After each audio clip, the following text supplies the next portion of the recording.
Hello and welcome to ET Auto. Each one of us has owned a vehicle in our lifetime, and we know that the journey doesn't end there. There's another journey that goes into vehicle maintenance and servicing. And within vehicle servicing, there's one is the vehicle operations, and second is looking at the sustainability of that industry. To work around those, we have a startup called Blueverse who's working on similar lines and trying to bring about a change in the industry. Started in 2021, Blueverse is now operational in 3 cities, and we have its co-founder, Mr. Siddharth Bafna, who's with us to talk more on what their plans are going forward. Thanks for joining us, Siddharth. Thank you for having us. Yeah, so that we know that you have had entrepreneurial experience of over a decade now, in different sectors and industries. So tell us more on, what motivated you, or probably like what gave you an idea to enter into this industry, and this industry specifically, which is more or less unorganized. So what do you expect to bring, what kind of innovation are you looking to bring in the industry probably?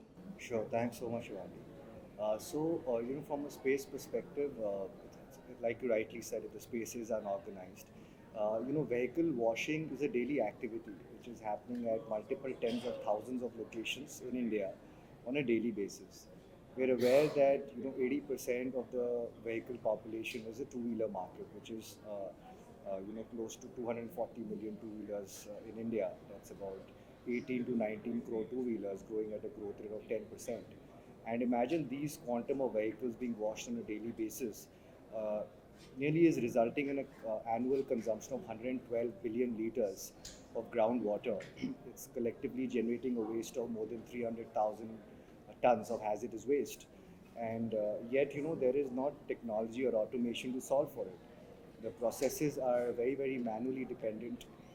The attrition rate is also very high, in the sense that the job satisfaction is not there for a washerman to essentially get on his knees and wash vehicles. So when we looked at the manual dependency, the frequency, the lack of environmental concern, and obviously a underlying regulatory framework which calls for a very, very high capex and opex from the dealerships or the authorized or the unauthorized service centers to kind of deploy if they have to carry on this activity. And looking at all these problems, we decided to solve for the space, put technology in motion, and how we could create automation in vehicle washing, how we could uplift the manual to an automated washing process, and obviously create several layers of technology to you be able to report and remotely monitor all these machines and report all the washing metrics with a specific concern to water, waste, and energy. So that was the problems that we noticed into the space, and that is what motivated us primarily to, get inside and start developing a machine towards the same. And Right. that is what brought us here. And from where we stand today, it's been around 3 years since we've been working aggressively in the space. Out of which the last 2 years we've been working with very closely with some of the leading OEMs in the country, and you'll be happy to note that it's been about 6 months. We've gone live in 3 states, and we've set new industry benchmarks in CSI scores as well as the environmental impact metrics. So both the spaces we've performed very, very well. Right. So tell us more about the product that you have brought in the market. Like what kind of machines are there, and how are you looking to deploy them in the dealerships, and what kind of features are there that people can look up to because in India people who are ingrained to go to a certain place for their vehicle washing, they would not want to change it. So what is it that they should go for Blueverse machines or Blueverse services here? Sure. So, currently we are deploying in the B2B space, which essentially opens up a landscape of about, you can say, close to 20,000 odd authorized service centers that exist in India. We understood the problems. They have space problems, they have manpower problems, they have regulatory problems. So we understood all the problems, and that is what got us to design our machine. And our machine is essentially an enclosed box. It is completely modular in nature. You can assemble it like IKEA furniture. There is no civil work which is required. It's an automated machine. That means you can put in a bike, you can wash your bike within 4 to 5 minutes. and it is integrated with a effluent and a water recycling system, which is orange zone compliant, and Okay. that is what all these dealerships actually fall under, something called Hmm. the orange zone. And putting an ETP today requires a cost center of nearly 8 to 10 lakhs, a proper ETP. And making it work for on an average for every year costs about 25% of that 10 lakh rupees. So it is a good amount of capex and opex which is required to run an effective water and a waste management system plus an automated solution. So that is what led us to design this, that we solve for area, we solve for water, we solve for waste, we solve for manual dependency with Hmm. automation, because we could never compromise on the quality, right? The quality of the wash always had to be top notch. So we ended up delivering a top of the line CSI score across across the last 6 months, sorry. And that is a quick overview on the machine.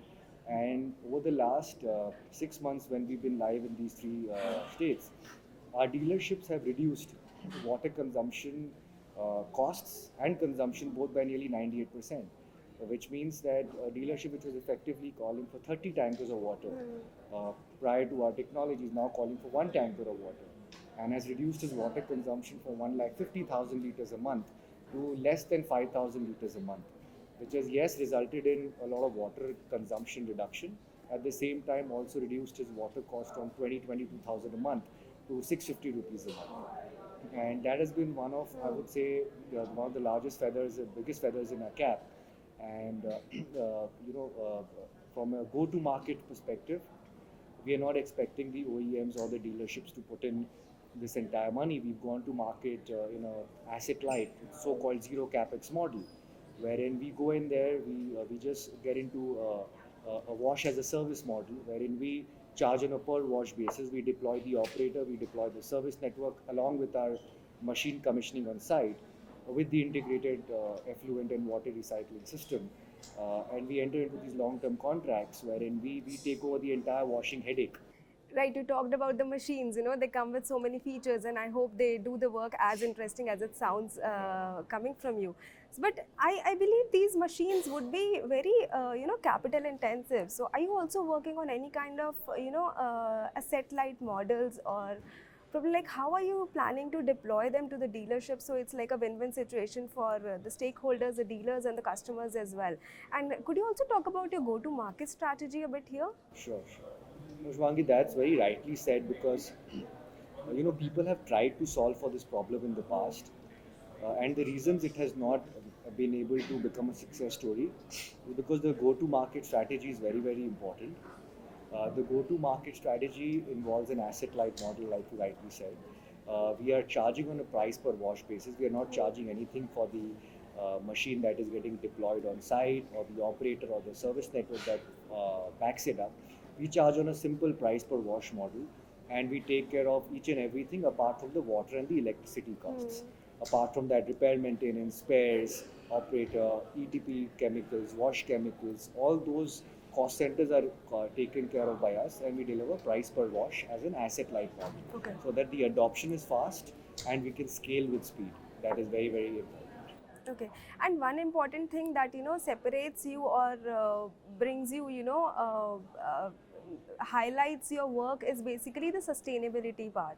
So, could you talk about how Blueverse is making sure that it's meeting the ESG goals that the companies and the industries it is talking about?